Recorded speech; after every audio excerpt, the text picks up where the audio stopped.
આજે આપણે વાત કરવી છે એમાં ચણાની ખરીદી શરૂ થવાની છે. આ તારીખ કેટલી નક્કી થઈ છે, કેટલા ચણા લેવાના છે? કહેવાય કે ખેડૂતોનો પાક હવે ઘરમાં આવવાનો શરૂ થઈ ગયો છે.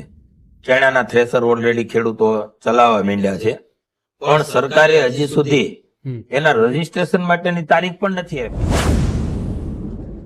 રજીસ્ટ્રેશન થયા પછી ખરીદી ક્યારે કરે તો અમને તો એવું લાગે છે કે સરકારે જે અડધો માલ ખેડૂતોનો ખુલ્લા બજારમાં સસ્તો વેચાઈ જાય ને પછી ખરીદી કરશે. આમ ગણીએ તો અમારી ભાષામાં કઈ કઠણાઈ છે રાજુભાઈ, કે જ્યાં હોય ત્યાં બસ ખેડૂતોને જ હેરાન થવાનું. ક્યાંય કોઈ દિવસ કોઈ નોકરિયાત, કોઈ વેપારી એને લાઈનમાં ઉભેલા અમે નથી જોયા ખેડૂતોએ. બરાબર છે. ખેડૂતોને જો રજીસ્ટ્રેશન ચાલુ થાય ને તો ત્યાંય લાઈનમાં રહેવાનું. બરાબર.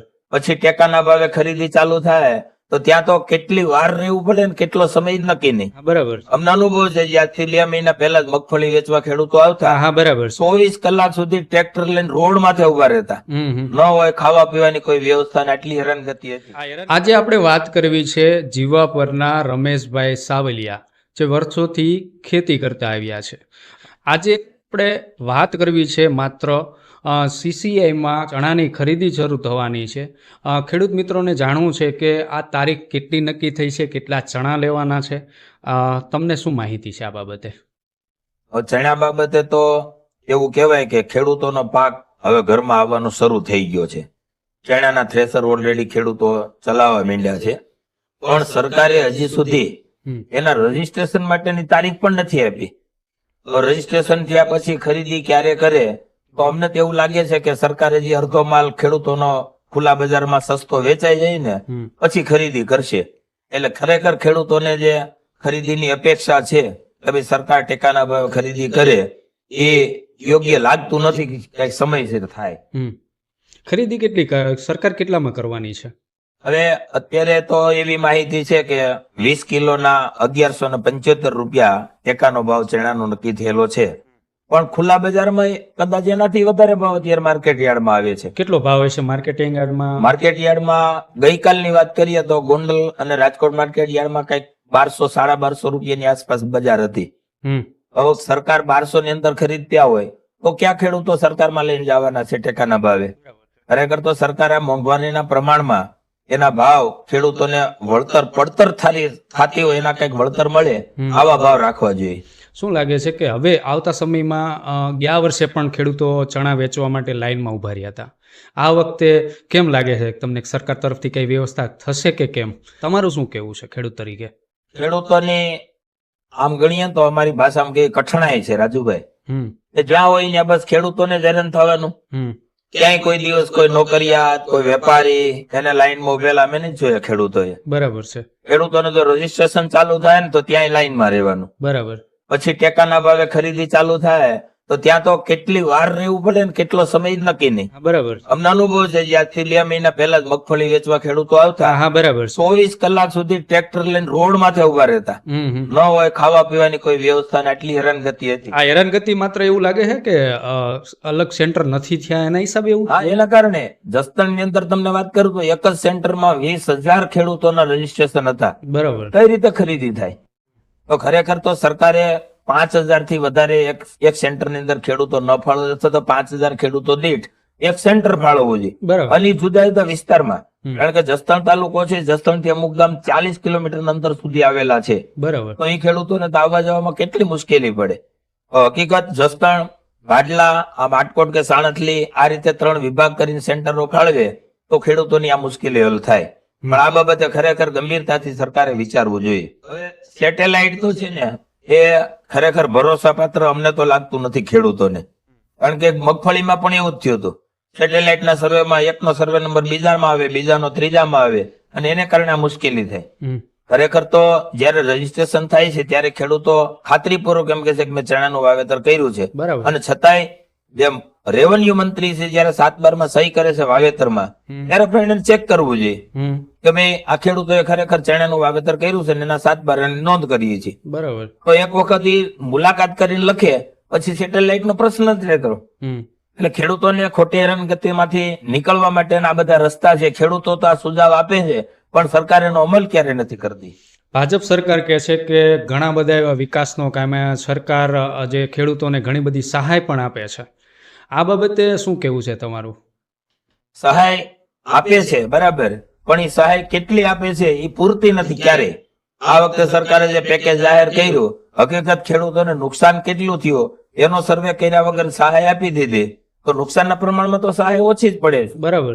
સહાયની જરૂર નથી, ખેડૂતોને પૂરતા ભાવની જરૂર છે. આજે આપણે વિચાર કરીએ કે આ સોનું અને ચાંદી એના ભાવ ક્યાં પહોંચી ગયા, આસમાને પહોંચ્યા. બરાબર. હું ખેડૂતોને સોના ચાંદીની જરૂર નથી, એને પણ પોતાના પ્રસંગ અને વ્યવહાર સાચવવા સોનું ચાંદી લેવું જ પડે. બરાબર. તો એના ભાવ જો એટલા વધતા હોય, નોકરિયાતના પગાર જો એટલા વધતા હોય તો ખેડૂતોના ભાવ કેમ ન વધે? આજે ચણા છે ગઈ સાલ 1000 રૂપિયા હતા, આ વખતે 1100 રૂપિયા, તો આ યોગ્ય છે? તમે ઘઉંની વાત કરો, ઘઉંમાં કેવી હાલત છે? આજે 10 વર્ષ પહેલા જે ઘઉં 400 રૂપિયા 10 વર્ષ એના 500 થયા. આ કેટલું વ્યાજબી છે? આમાં ખેડૂતો લેવામાંથી બહાર ક્યારે નીકળે?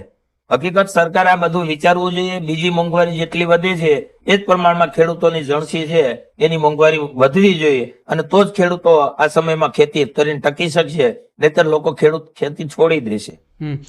હવે નુકસાન થતું હોય ને, સરકાર સામે નથી બોલતા, શું કારણ હોઈ શકે? ખેડૂતોને અંદરથી ડર છે, એક જ મનની અંદર બીક છે, ડર છે, અથવા તેને શંકા છે કે ભાઈ અમારો અવાજ ખેડૂતો સરકાર સુધી જશે ને તો પણ એનો કોઈ નિકાલ નહીં આવે, એનો કોઈ ઉકેલ નથી. સરકાર એની ઉપર ધ્યાન દેતી નથી એટલે ખેડૂતો બોલવાનું ટાળે છે. બરાબર. બોલવાનો મતલબ શું? આપણા અવાજને કોઈ સાંભળવા વાળું ન હોય તો આપણે બોલીને શું કરવું? ખેડૂતો એટલે નિરાશ થઈ ગયા છે અને નથી બોલતા. બાકી તો અંદરથી ખેડૂતોને ખૂબ બળતરા છે આ બાબતે રજૂઆત કરવાની. તો સંગઠન બનાવવું જોઈએ. તમારું શું છે રમેશભાઈ? હોવું જ જોઈએ. જેનું સંગઠન છે એ જ જીત છે. આજે તમે જો મજૂર વર્ગના સંગઠન છે, નોકરિયાતના સંગઠન છે, તમને ગઈકાલની દાખલો લ્યો, 2 દિવસ પહેલા બેંક કર્મચારીઓ હડતાલ ઉપર હતા. બરાબર, કારણ કે એની ડિમાન્ડ નો પૂરી થાય તો હડતાલ કરે છે. ખેડૂતો આ કરતા નથી, કારણ કે ખેડૂતોનું સંગઠન નથી, અને ખેડૂતોનું સંગઠન કોઈ હાલવા દેતું નથી. સરકારને પણ એ જ જોવું છે કે આનું સંગઠન ન હોવું જોઈએ, નહીતર આ લોકો પાછા, અને એના ઘણા બધા એવા ઉદાહરણ છે, આપણે નામ નથી દેવા, પણ ખેડૂતોના જ્યાં જ્યાં સંગઠન થયા ત્યાં સરકારે તેને તોડી નાખ્યા છે, અને આ રીતે ખેડૂતોની હેરાનગતિ સતત ચાલુ છે. આપણે સતત છે ને કેન્સરના રોગો વધતા જાય છે, જંતુનાશક દવા વાપરવી, અને જોકે 100% જેવી વપરાશ થઈ ગઈ છે, એના કારણે છે ને સતત કેન્સરના દર્દીઓ વધતા જાય છે. એના વિશે તમારું શું કહેવું છે? રાજુભાઈ, આ તમારી ચિંતા ખૂબ વ્યાજબી છે. આજે કેન્સર બાબતે વાત કરી તો કેન્સરનું નામ સાંભળતા આપણને ધ્રુજારી છૂટી જાય. નાના બાળકોથી માંડીને વૃદ્ધો, અથવા જેને કઈ વ્યસન પણ નથી, મહિલાઓ, આ બધામાં કેન્સર આવ્યું. એમાં આપણે સૌરાષ્ટ્રની વાત કરીએ તો એમાં તો કેન્સર માજા મૂકી દીધી છે. એટલી ચિંતા છે કે ઘરે ઘરે કેન્સરના રોગીઓ થઈ ગયા. બરાબર. તો આનું કારણ મારી દ્રષ્ટિએ તો એક જ છે, આ જંતુનાશક દવાનો બેફામ વપરાશ. એટલી બધી જંતુનાશક દવાઓ વપરાય છે કે બિયારણ વાવવાથી શરૂ કરી અને પાકે ત્યાં સુધી એની ઉપર સતત ને સતત પેસ્ટિસાઇડ ના છંટકાવ ચાલુ રહે છે, અને આ દવાઓ આપણા શરીરમાં ખોરાકની સાથે જાય અને એને કારણે આ કેન્સરના રોગો થાય. 100%. બરાબર. અને આ કઈ રીતના ખેતી કરવી જોઈએ જો કેન્સરથી બચી શકાય? રાજેશભાઈ, તમારી વાત ખૂબ મને ગમી કે આમાંથી બચવા માટેના રસ્તા પણ આપણે શોધવા જોઈએ, અને ખરેખર એના રસ્તા છે પણ ખરા. ખેડૂતો આજે વિચારે કે ભાઈ ઓર્ગેનિક ખેતી કરીએ. જો ઓર્ગેનિક ખેતી કરશું તો જ આપણે ઝેર મુક્ત ખેતી કરશું અને આપણો ખોરાક છે ઝેર મુક્ત થઈ શકશે. બરાબર. અને આપણે આવા મહારોગમાંથી બચી શકીએ. આપણા ગુજરાતના માનનીય રાજ્યપાલ આના માટે ખૂબ મહેનત કરે છે. વર્ષોથી હું જોઉં છું કે રાજ્યપાલ આના માટે સતત ને સતત મહેનત કરે, પણ પછી સરકાર કઈ કરતી નથી. એનું શું? બરાબર. ખરેખર તો ગામડે ગામડે ખેડૂતોને આ ઓર્ગેનિક ખેતીના પ્રોત્સાહન માટે એના સેન્ટરો શરૂ કરવા જોઈએ, એના માર્ગદર્શનના કેન્દ્રો હોવા જોઈએ, અને ખેડૂતોને જે ઓર્ગેનિક ઉત્પાદન થાય એને યોગ્ય ભાવ મળવા જોઈએ. મેઇન વસ્તુ તો એ છે કે ઓર્ગેનિકમાં ઉત્પાદન થોડું ઘટે અને ભાવ ન મળે તો ખેડૂતો ઓર્ગેનિક કેવી રીતે કરે? એને પણ પોસાવવું જોઈએ ને, એને એમાંથી પોતાનું વળતર તો મળવું જોઈએ ને. તો સરકાર આ બાબતે જો વિચારે તો ખરેખર આમાં આપણે સફળ થઈ શકીએ એમ છીએ. રમેશભાઈ, ઓર્ગેનિકની વાત આવી ને, તો ઓર્ગેનિકમાં ક્યાં શાકભાજી મળે છે કોઈને ખબર જ નથી. પહેલા તો તમે ઓર્ગેનિકની વાત કરી કે ભાઈ આપણે ઉત્પાદન કરીએ, તો આપણે જસદણમાં જઈએ તો ઓર્ગેનિક જે શાકભાજી છે એ કઈ જગ્યાએ મળે ને એ લોકોને ખબર જ નથી. તો મોટો પ્રશ્ન છે આ વિસ્તારમાં. ખેડૂતો ગામડામાં ઓર્ગેનિક ખેતી તરફ છે, ઘણા બધા ગામડાઓ જસદણના ગામડામાં પણ છે, પણ હજી એનું પ્રમાણ ખૂબ ઓછું છે. ગામોગામ 2-4 ખેડૂતો ઓર્ગેનિક પદ્ધતિથી ખેતી કરે છે, પણ એ શું કરે છે હમ. કે પોતાના ઘર પૂરતું ઓર્ગેનિક ઉત્પાદન કરે છે. હમ. ક્યારેક થોડુંક વધારે કરે છે તો એના ગ્રુપમાં ઈ વેચાઈ જાય છે, માર્કેટ સુધી નથી આવતા. અને એટલા માટે નથી આવતા કે ઓર્ગેનિક ના નામે કોઈ બીજી વેપારી લોકો છે તે ઓર્ગેનિક નામે બિન ઓર્ગેનિક એટલે જંતુનાશક વાળા પણ વેચી દે, યસ, એટલે ખેડૂતોને ત્યાં મુશ્કેલી છે બરાબર. કે ખરેખર એનો ઓર્ગેનિક માલ છે એની પરખ નથી થઈ શકતી. હમ. બાકી તો ખેડૂતો ઓર્ગેનિક ઉત્પાદન કરવા તરફ એનો ઝુકાવ છે પણ ખરો હમ. અને હોવો જોઈએ. હમ. અને આ તરફ જો સરકાર સજાગ થાય ને, સરકાર પ્રોત્સાહન આપે ને તો અઘરું નથી. આવતા સમયમાં આપણે બિનઝેરી ખોરાક તરફ ખરેખર આપણે જઈ શકીએ એમ છીએ અને એનો લાભ ખરેખર પ્રજાને મળી શકે એમ છે. સરકાર તરફથી આ બાબતે શું કરવું જોઈએ તમારા હિસાબે? પેલું તો માહિતીના કેન્દ્રો સરકારી નહીં પણ સહકારી ધોરણે, યસ, સહકારી ધોરણે જેમ બીજી માહિતીઓ ખેડૂતોને આપવામાં આવે છે, યસ, આ પેસ્ટિસાઇડ વાળા જે કંપનીઓ છે એ અવારનવાર ગામડાની અંદર એના કેમ્પ કરી અને જાહેરાતો કરે છે કે અમારી આ દવા છાંટવાથી આ ફાયદો થાય, આ દવાથી આ ફાયદો થાય. યસ, યસ, એવી રીતે પેસ્ટિસાઇડ વગર જે ઓર્ગેનિક ખેતી છે એમાં કઈ રીતે ખેતી કરવાથી ફાયદો થાય, ખેડૂતોને સતત ને સતત માર્ગદર્શન આપવું પડે. બીજી વાત રહી ઓર્ગેનિક ઉત્પાદનનું માર્કેટ, હમ. તો એને પણ સરકારે એમાં એની બાંહેધરી આપવી જોઈએ કે ભાઈ તમે ઓર્ગેનિક ઉત્પાદન કરો, હમ. અમે પછી તમે ઓર્ગેનિક મગફળી કરો, ઓર્ગેનિક ઘઉં કરો, ઓર્ગેનિક શાકભાજી કરો, તો એનું અમે યોગ્ય વળતર મળે એવા તમને માર્કેટ પૂરા પાડશે. યસ, યસ, તો આ બાબતે જો સરકાર સજાગ થાય હમ. તો આ બાબતમાં ખેડૂતોની પૂરી તૈયારી છે. રમેશભાઈ, ઓર્ગેનિક વસ્તુ તો સ્વાભાવિક છે, ઓર્ગેનિક તમે કયો ખાવું જોઈએ કે આ છે બધું. ઓર્ગેનિક છે ને હવે મળતું નથી માર્કેટમાં, કેમ કે તમે એમ વાત કરી કે ભાઈ પોતાના જ ઘર માટે પોતે વાવતા હોય છે, તો એના માટે કેમ ખબર પડે કે આપણે આ વસ્તુ લાવ્યા છીએ તે ઓર્ગેનિક છે કે કેમ? હવે તો ખેડૂતો પોતે જ એની ગેરંટી આપી શકે, હમ. અથવા તો તમે તમારા નજીકના ગામડાની અંદર કોઈ ખેડૂતના ફાર્મ ઉપર જઈ હમ. અને તમે ખુદ પણ નિદાન કરી શકો. યસ, કારણ કે ઓર્ગેનિક ખેતીમાં તો ગૌમૂત્ર છે, હમ. ખાટી છાશ, આ બધા દૂધ ગોળ એના જે પ્રયોગ કરીએ છીએ ને, હું ખુદ પણ કરું છું. Yes, yes. આ વખતે મેં પણ ચણા ઓર્ગેનિક કર્યા છે. કેટલા વીઘાના કર્યા છે? મારી પાસે ચણા છે 7 વીઘાનો ઓર્ગેનિક. હમ. એની ઉપર અત્યારે મારા ભાગ્યો છે ને દૂધ ગોળ નો છંટકાવ, દૂધ ગોળ અને ગૌમૂત્ર એનો છંટકાવ ચણા ઉપર ચાલુ સવારથી. હમ. તો આ ઉત્પાદન કર્યા પછી હમ. કે તમે જયારે મારી વાડી પર આવો હમ. અને તમને હું બતાવું કે આ મારી ઓર્ગેનિક ખેતી ને આ મારું ઉત્પાદન, મારી ઉપર તમને વિશ્વાસ હોવો જોઈએ પેલો યસ, યસ. કે ભાઈ આ ખેડૂત ખરેખર ખોટું નહીં કરે, હા, હા. તો જ તમે. બાકી તો અત્યારે સમય એવો છે કે લોકો પૈસા માટે થઈ અને ગમે તેને છેતરે પણ ખરા. બીજું એ કહેતો હતો કે ઓર્ગેનિકમાં જે ખેડૂતોને ઉત્પાદન ઓછું આવે એટલે નહીં વાવતા હોય.